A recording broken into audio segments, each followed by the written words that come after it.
Our speaker right now is Mr. Aviv Shalgi, the Director of Business Development Mobile at Taptica.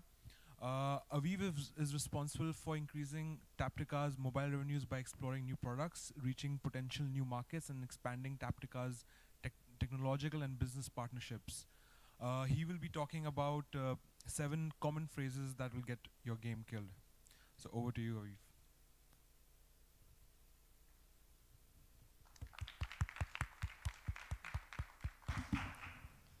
Thank you very much. Can you hear me okay? Perfect. So thank you for Casual Connect to inviting me in such a short notice. My name is Aviv. I'm managing the business development in Taptica. 2 quick words about Taptica. We're a mobile advertising company, a bit more on the technological side than the ad networks that I'm guessing you all know. And I'm going to talk about mobile monetization strategies, and I'm mostly going to focus on 7 common phrases or common cliches that we hear a lot, I'm sure you all heard of in events like these. And how are they missing the truth or going to hurt the developers that try to believe in that? So just before I get started, if you could just raise your hands, who are developers over here? Awesome. Designers? Cool. Tech? Media? Anything else? SaaS? Perfect. So let's get going, and I have time for questions in the end if any of you wants to ask. So the first cliche that I wanted to talk about, I'm sorry that it's a bit cut off. I see that it's from the projector. First thing that it's probably one of my favorites. We'll figure out the money part after we'll reach 1 million, 10 million, etc. daily active users. What this basically means is, people are very much enthusiastic about their game or about their app, and they're going to hope for the best.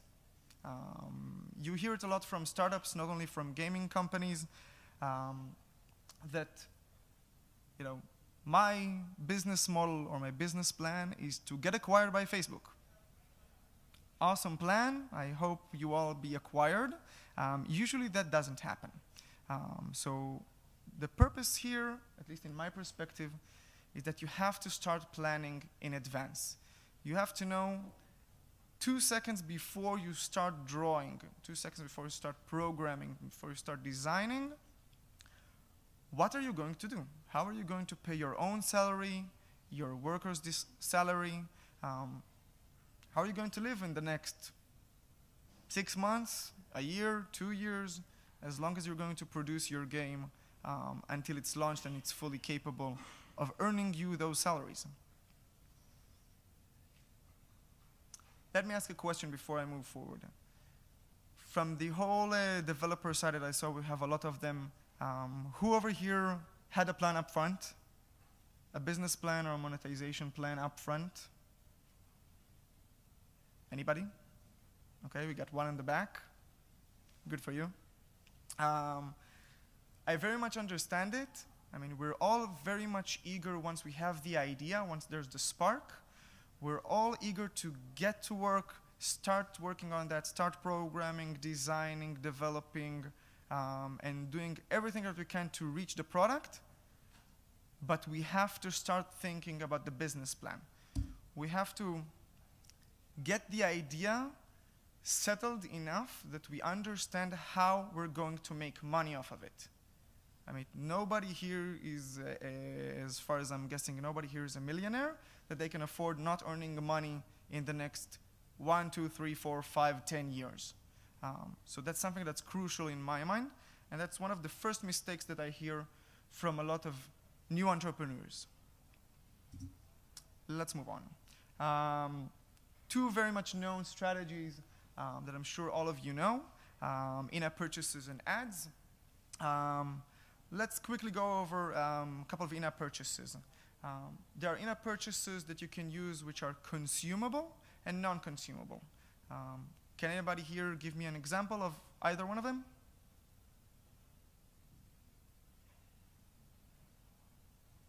There's a guy in the back. Okay, perfect. So power-ups and potions are consumable. Perfect. And then non-consumable? Sorry? Okay, perfect. Unlockable characters. So a character, you unlock it only once. And potions, power-ups, bombs, etc. Of course, it's consumable, so you can repeat it time after time after time. And both types of strategies, combining them or having them separately, is a great idea. The main problem with that is that most of the apps currently, if you just look at the statistics in the world, don't very much succeed with in-app purchases. The gameplay, the flow that the user is going through is either very easy, so they don't really need the power-ups, for example, or it's very, very hard, and then they don't want to spend, I don't know, $100 or $50 up front just because they need a lot of bombs. The other method that, of course, I'm sure all of you know, and that's everybody, I'm guessing almost everybody use this method, is ads. Placing ads almost everywhere that you can. And that's, again, a very good method. You can use banners, videos, interstitials, native ads, and a lot of other solutions that you can see outside in the event and Google it online. The problem with ads is it's really annoying. I mean, as a user using apps, I do understand that it's a necessity, and I'm coming from an advertising company, so that's what I do, for a living. But you have to do it solid, and you have to think about what you're doing, and not just spam out ads wherever you can just to make a bit more money. And we'll go over that a bit later. Is there any other thoughts about other monetization strategies that anybody of you know? Okay, so a couple in mind. First of all, I'm sure you all heard about paid apps, which is a very good monetization strategy. The world currently, at least in the current trends, is moving from the paid apps to free-to-play. And of course, there's always the combinations of having both in-app purchases and ads, and even there's, of course, the in-app purchase, which is there to remove the ads. Let's go on. The second cliche that's very much known in our industry is, I'm only counting on ads, or I'm only counting on in-app purchases. So that's probably the opposite cliche of what we just saw before. Instead of people not thinking about what they're going to plan, they're overthinking it. They're set up their mind on, let's say, only in-app purchases, and that's what we're going to drive. In-app purchases, in-app purchases, in-app purchases. But what if that doesn't work? We need to be flexible enough to start from the original plan that we just talked about and move forward as we see the game progresses. People start using it, people start playing it, and now you need to be flexible enough to make the necessary changes. You want people to enjoy the game, but you want also to make money. So you have to balance them both out. Keep in mind, always bend the rules. Set your rules up front. I mean, that's at least my advice. Set the rules up front, so think about what you're going to do, plan it, but be able to sit once a week, once a month, every once in a while, and think about what you've done so far. If it's working, if you want it to work better, if you want it to do something different, and try it out. The good thing that we have in our industry is that everything is flexible. You can try stuff out, you can upload a game 4 times, 4 different names, the same game. One time it's green, one time it's blue, one time it's red, and the third time, I don't know, orange. So you can always do that, and you have to do that. Keep on bending the rules, changing your game, changing how you work. The third thing that I would want to talk about is this very nice quote that I'm sure a lot of you have heard about. I want my game to be perfect before launch. Okay, so Who here said this quote or heard this quote, let's say in the past month? Nobody saw or heard this clause. Okay, so I heard it only in this event for, I think, like 4 or 5 times. Eli, our sales director, who's out there in the back, and I just tried to count it. I think we got to 5 or 6. And that's probably one of the most known cliches that there are, at least in our events, and in indie developers or very small companies that started out with 1 or 2 or 3 titles. And this comes back to what we just talked about a couple of minutes earlier, that you want your game to be perfect. That's totally understandable. But the problem with that is if you don't try it out, if you try it out only on yourselves, on your employees, on your friends and family, you don't really know how it's going to act. And I can tell you up front that friends and family are not the market. And as an example, I would like to share with you a friend of mine who started running his app. He's developing only on his free time. The app is called 3 Coins. I'm not sure if you guys heard about that. It was launched just a couple of weeks ago. And it got very high ratings, a lot of PR, not paid for. He was abroad and he didn't even know about it. And I think he reached something like 1,000 or 2,000 daily active users in like 2 weeks. The problem with that was that he didn't even try testing. He went over to the market and then tried to see what's going to be. He just released the app, hoped for our friends and our families to try it out and give him some feedback. And instead, what he did right was he released it for an open beta rather than a closed beta, and like that, got 1,000 daily active users that are playing the game, showing him exactly where they get stuck, what happens, how he monetizes. And now that after he saw all of this data with his, with analytics programs, of course, that are installed, he's now much more able to, take a broader look, stop, and now release a brand new update that's going to have much more technology in it, would look much more focused on the gameplay, the graphics, and of course on the monetization. One note that I want to put over here, you can't pay your bills with LTV. A lot of our companies are always speaking about LTV, LTV of the users.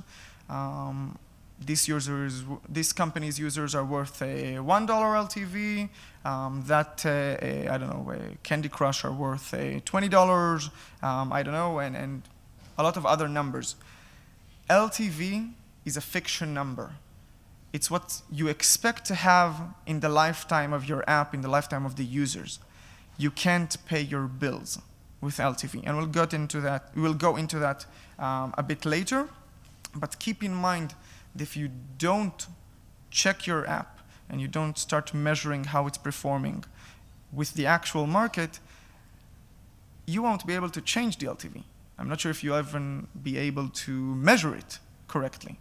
So my advice on this one is go to market as quickly as possible. Of course, the product has to hold, but I personally prefer a product that has 10 levels instead of 50, and just seeing that the first 10 levels hold, the gameplay is good, and after 2 or 3 weeks release another 10 or 20, and so on. So test. Awesome. The next one I'm going to talk about is I can put ads wherever I want, that won't hurt the gameplay. And I think this one I heard just this morning twice, and maybe a couple more times in the past 2 days. Some developers, and I totally understand that prefer to go on the ad side rather than on the performance side, say that it doesn't really matter where I'm going to put my ads. And of course, the focus is that the game will succeed, but also to make money. So let's spam the user with ads.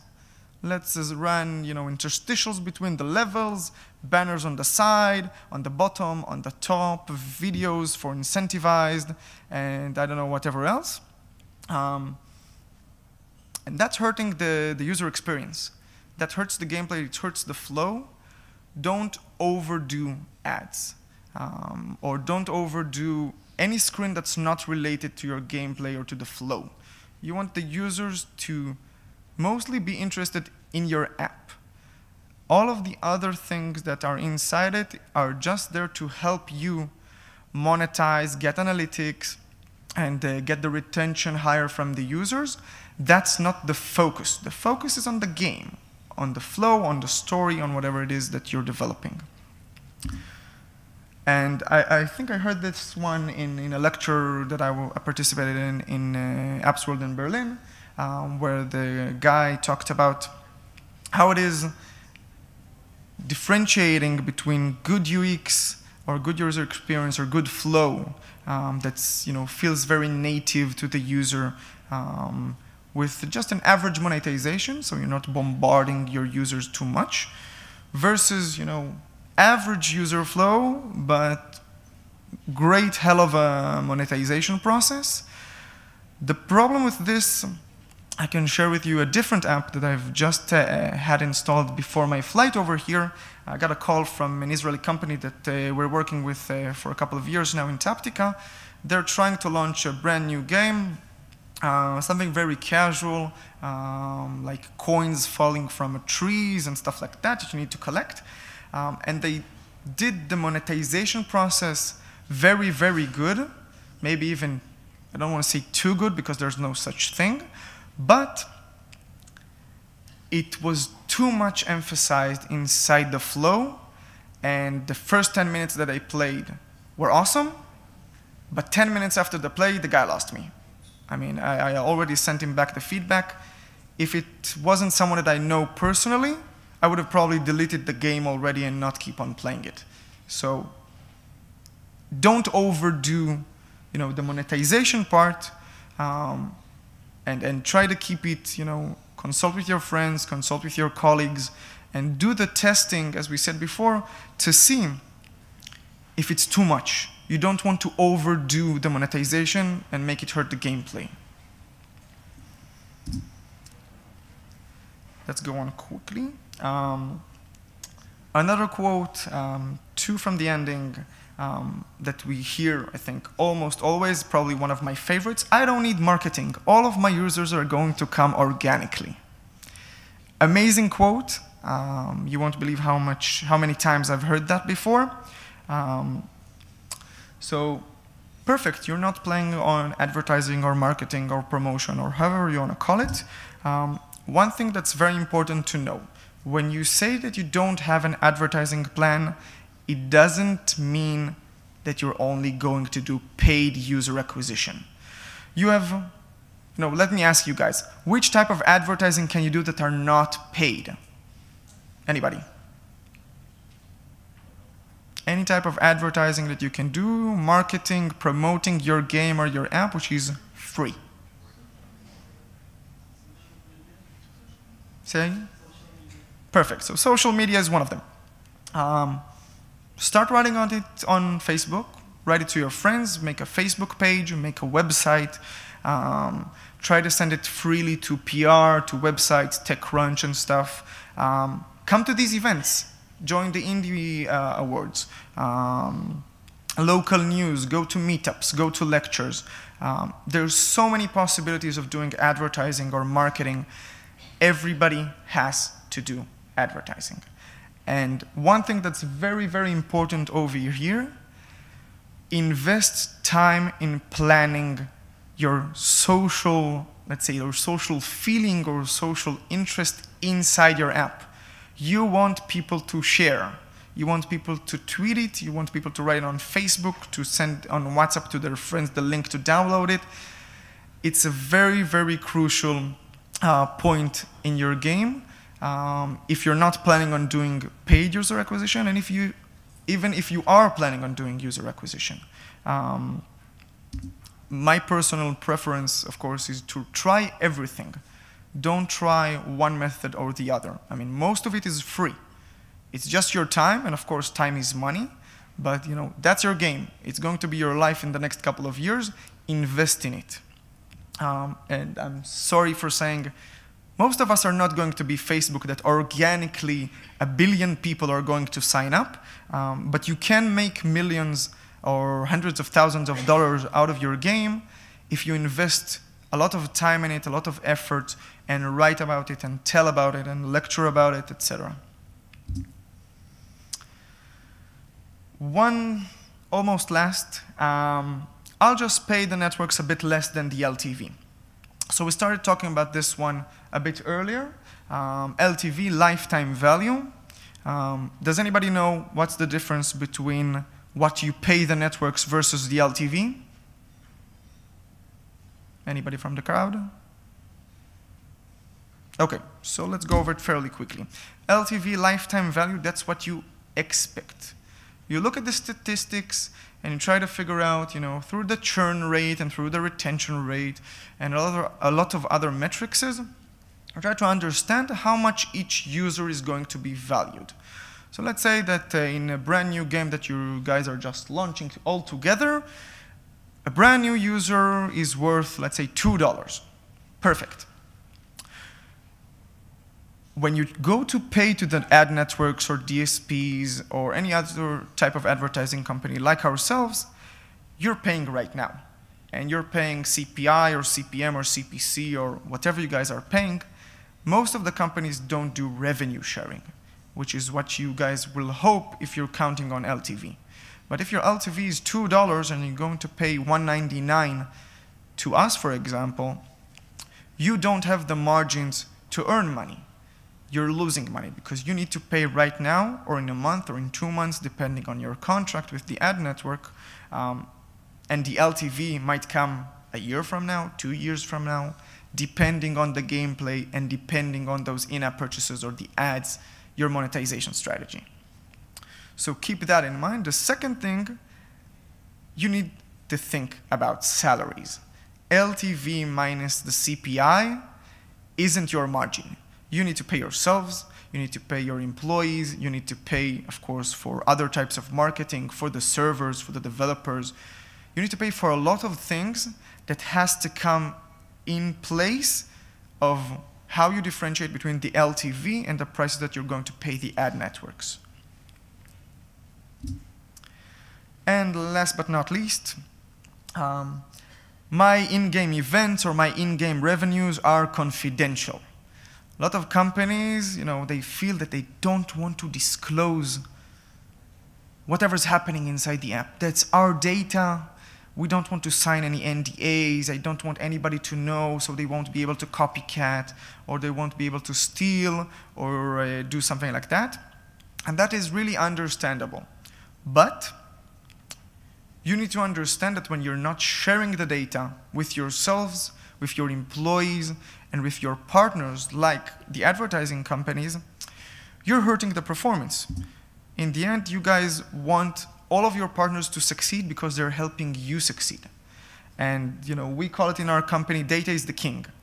And the very main reason for that is, let's say you're running a campaign with a couple of ad networks and with us, of course, together, and you're looking on the purchase rates. Your expectancy from these campaigns is to reach, let's say, 5% purchase rate. So for every 100 people, only 5 people are actually going to pay. And for you, your estimation, that's okay. Perfect. But how are we going to optimize? The purpose here is to get as much data as possible, of course on our sources, which is what all of the ad networks are doing. A lot of companies are saying this source is very, very good versus that source has lower ROI, lower purchase rate, or lower retention. And okay, let's move the budget from here to here. But what's next? I mean, that's a source. A lot of traffic is coming from it. What about differentiation between the genders, between GH, between the behavior, between the location, between the time of day, between the context of that publisher? I mean, maybe it's a traffic source, let's say news, CNN.com, or the CNN app, sorry.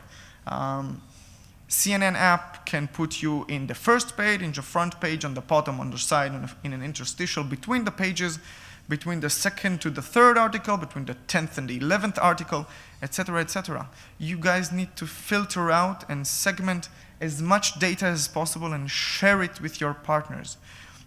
Because, in the end, not all of the people who are going to see your ad will be the right people at the right time, in the right location, in the right context. You want everybody, yourselves, your employees, your marketing team, and your partners to understand what's relevant and do the optimization according to that. You want to target only males 30 to 35 in a specific context just because these are the most valuable users. So put a very high emphasis on data, on understanding the data yourselves and sharing it with your partners. Any questions? Perfect. Thank you very much again.